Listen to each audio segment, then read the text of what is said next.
Welcome to the sixth session of Within the Shadow of the Galilean, a source of community covenant. Let's begin by looking at the Gospel of John.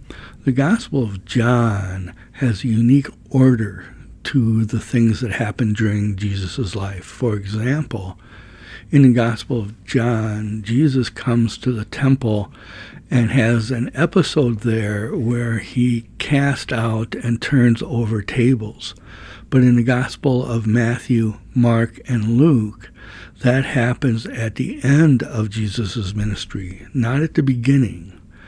And in John, you find Jesus using a unique vocabulary that does not have a correlation to Matthew, Mark, and Luke.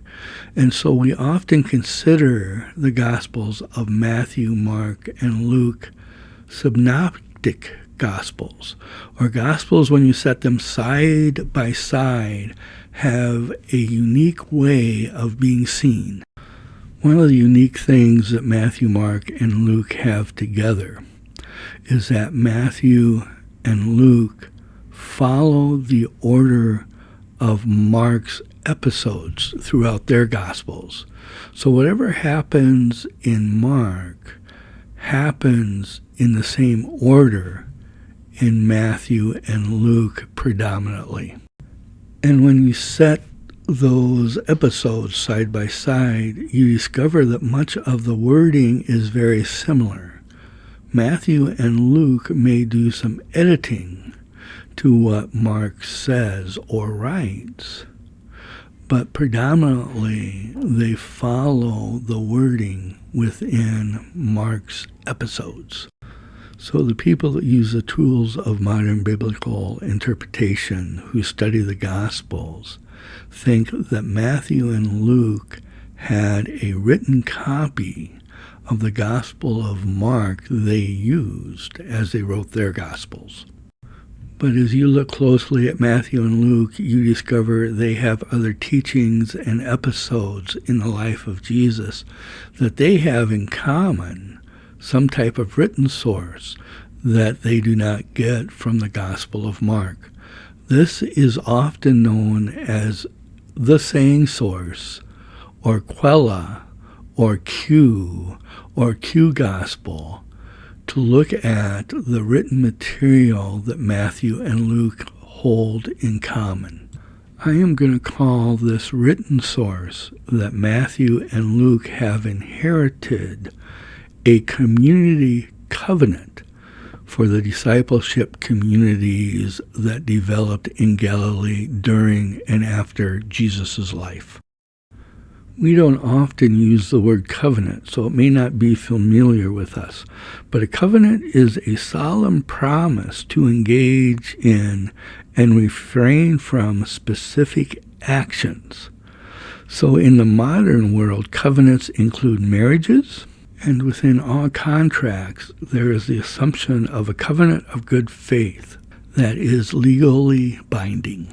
It was scholars of the Gospels in the New Testament in Germany that began to look at Matthew and Luke and discerned that they must have had not only Mark as a written document in front of them, but also a written document that included some episodes and sayings of Jesus. And they called this document quella, which in German means sayings. Once they started researching this in the United States, we began calling that source the saying source. This is a source that Matthew and Luke literally had before them, a written document that they would edit or copy from. The saying source that I want to suggest served as a community covenant is the most important and the least reliable resource for questing for the historical Jesus. So let's explore what I mean by that. The Gospels of Matthew and Luke were written sometime around the year 85. So if we allow the saying source enough time to get circulated, it had to have been written by the year 80. In the year 66, the Jews of Palestine rebelled against the Romans. A Roman army marched from Syria down through Galilee to lay siege to Jerusalem, and in the year 70, they broke through the walls of Jerusalem and destroyed the city, including the temple, killed all its residents, or sent them away as slaves. All the Gospels deal with this one way or another, but the saying source doesn't mention anything about this tragedy of rebellion against Rome and the destruction of Jerusalem and the temple. Nor does the saying source say anything about a Roman army marching through Galilee and destroying many of the cities, towns, and villages in Galilee. So the source must have been written before the rebellion against Rome. So the saying source that served as a community covenant must have been in written form by the mid-60s, at least before the Jewish revolt against the Romans. So let's say we give 5 years for the development of the saying source before the Jewish Revolution. Then it was written maybe by 60, maybe even earlier in the 50s, maybe as early as 50. No one knows when the saying source was written, but it is clear that it is the first source that we have for exploring the teachings and life of Jesus. The problem is we don't have a copy of the saying source. What we can do is reconstruct it from the Gospels of Matthew and Luke to the best of our ability. That makes it very unreliable. It's unreliable because Jesus spoke Aramaic and the saying source is written in Greek. So there's a translation from what Jesus spoke to what is written down. And then it's also clear that Matthew and Luke felt comfortable editing what they received. So at least the teachings and episodes in Jesus' life have gone through 3 editorial processes, maybe even more, before we can look at it as Matthew and Luke have it in their Gospels. So how could we reconstruct what the saying source may have looked like? Well, in general, we would have to look at the passages that Matthew and Luke have in common, but you cannot find in the Gospel of Mark. From that perspective, there would be roughly 235 verses that belong to the saying source. Looking at those 235 verses, you can come up with anywhere from 40 plus sayings and episodes to 80 plus sayings or episodes, depending on how you split them all out. For example, many people would say the Beatitudes all serve as one saying. Others would say you need to count each Beatitude separately. At a minimum, everyone is dealing with those 235 verses. They're just counting them a little differently. I am going to go with 50 sayings and episodes. Probably the original saying source didn't have anything broken out into sayings and episodes. That's just the way we do it today. There's nothing magical about the number 50. That's just how I chose to organize the sayings document that we're talking about. Today we also see a structure to the saying source. doesn't mean the people who originally wrote it with a certain structure. Either we have discerned their structure or we have imposed our own structure and organization to the saying source. With that in mind, here's an overview of what is in the saying source that I want to suggest was a community covenant for the discipleship groups that were in the villages in Galilee.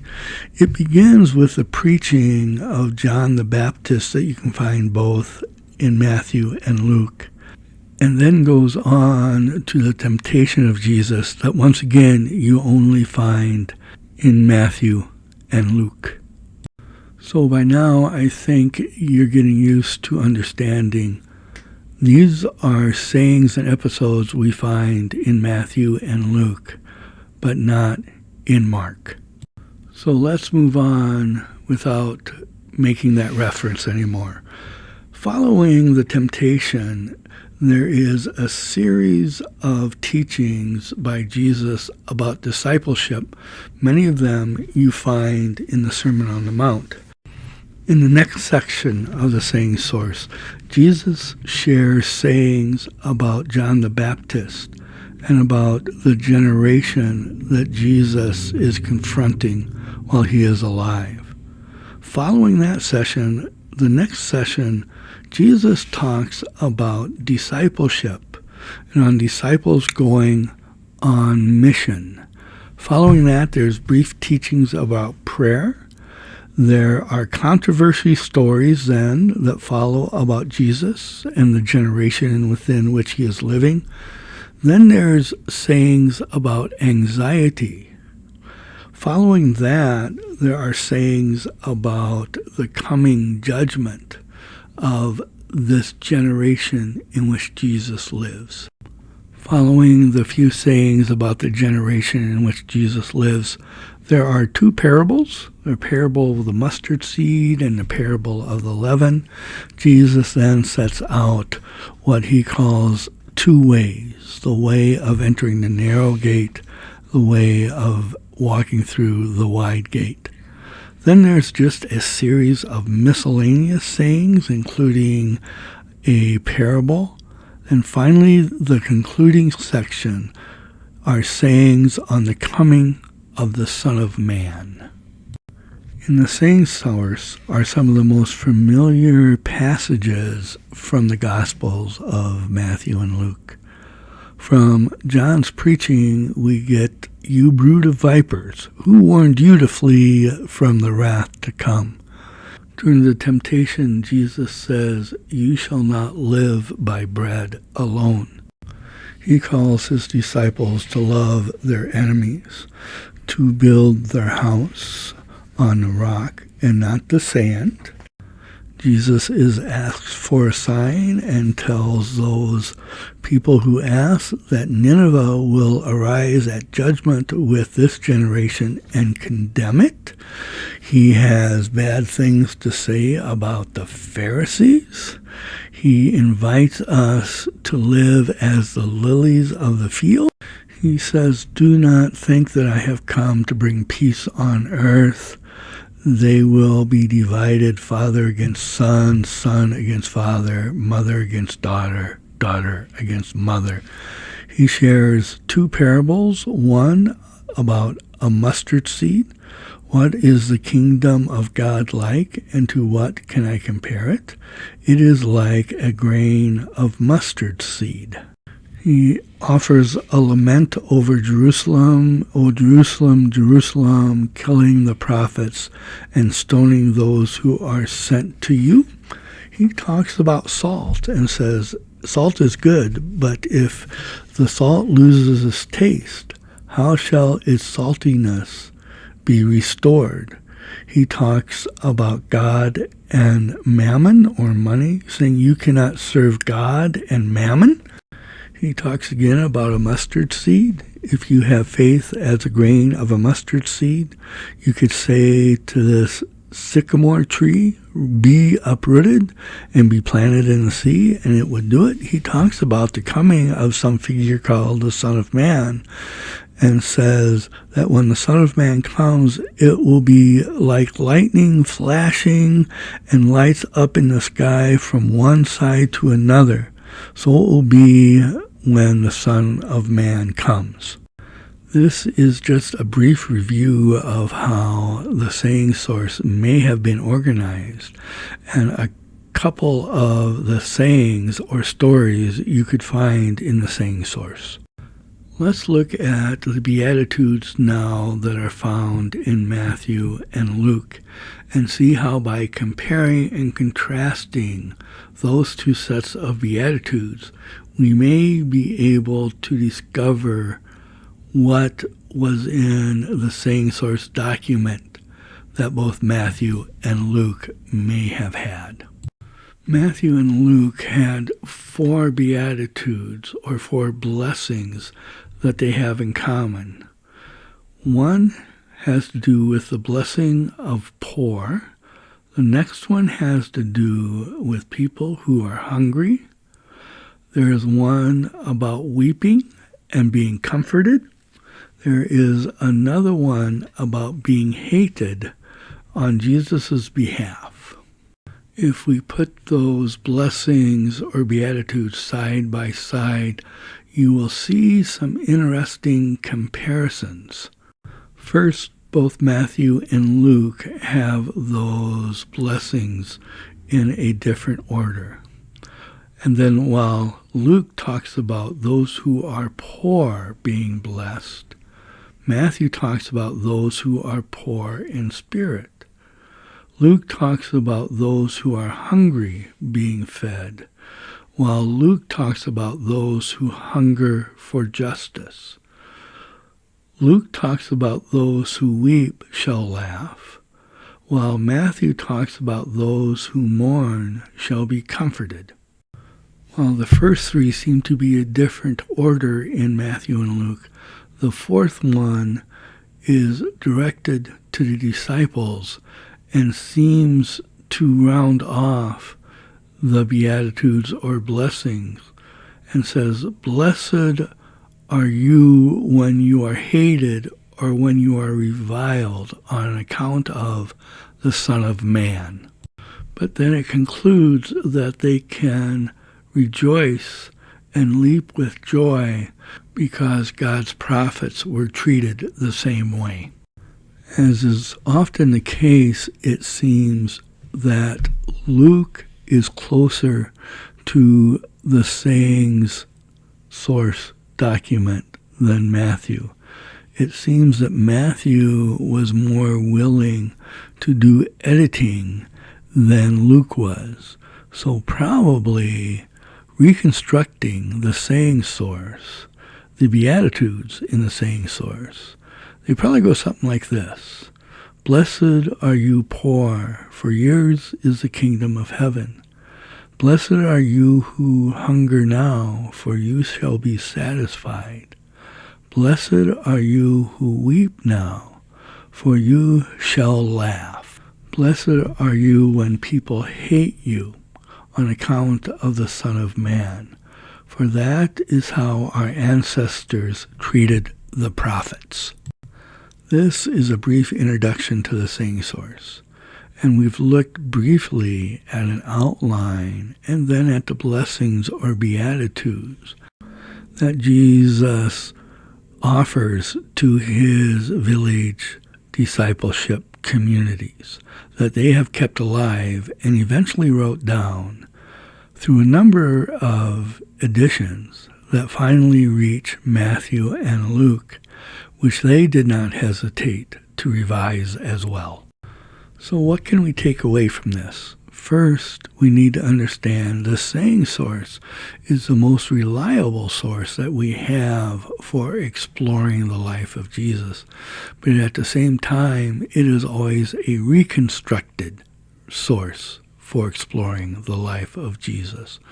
We can reconstruct and get close to what Jesus may have taught his discipleship communities in villages, but it has gone through probably a number of editions before it reaches the Gospels of Matthew and Luke.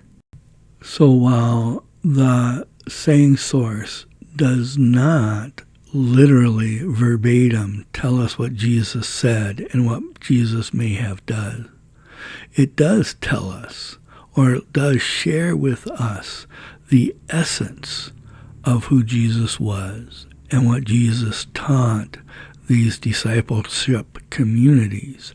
And then they transformed into covenants that held them together, maybe during Jesus' life, but clearly after his death, as they proclaimed his resurrection. And in this case, in the discipleship covenant communities in Galilee, very concerned about what Jesus said and what Jesus did.